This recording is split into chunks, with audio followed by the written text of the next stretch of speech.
নগরীর ছাদগাঁওয়ে ছাদা না পেয়ে এভাবেই গুলি করে মোটরসাইকেলে পালিয়ে যায় একদল দুর্বৃত্ত।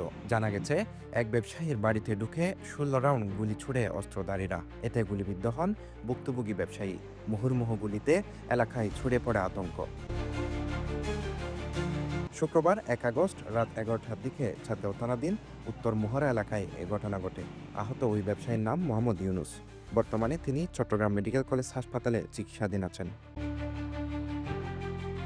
পুলিশ ও স্থানীয় সূত্রে জানা গেছে, মোহাম্মদ ইউনুস নদী থেকে বালু উত্তোলনের জন্য ব্যবহৃত ড্রেজারের ব্যবসা করতেন।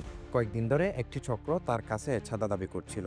তিনি চাঁদা দিতে অস্বীকৃতি জানালে শুক্রবার রাতে ৪-৫ জন দুর্বৃত্ত তার বাসায় ঢুকে এলোপাতাড়ি গুলি ছোড়ে। এই সময় তার মুখে, হাঁটুতে ও হাতে গুলি লাগে। পরে দুর্বৃত্তরা পালিয়ে যায়।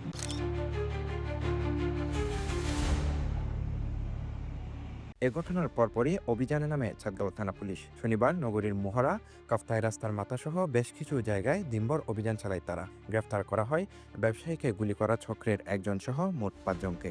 এলাকায় অভিযান পরিচালনা করে ৫ জনকে গ্রেফতার করি। এই ৫ জনের মধ্যে একজন হয়েছে নুরুল হক, সে গতকালকে সরাসরি গুলি করেছে, সেটা সে ঘটনায় জড়িত ছিল। আর বাকি ৪ জন ডাকাতি প্রস্তুতি গ্রহণ করেছিল, তাদের সাথে দেশীয় অস্ত্র আমরা পেয়েছি, তাদের ওই মামলায় সেন্ড আপ করবো।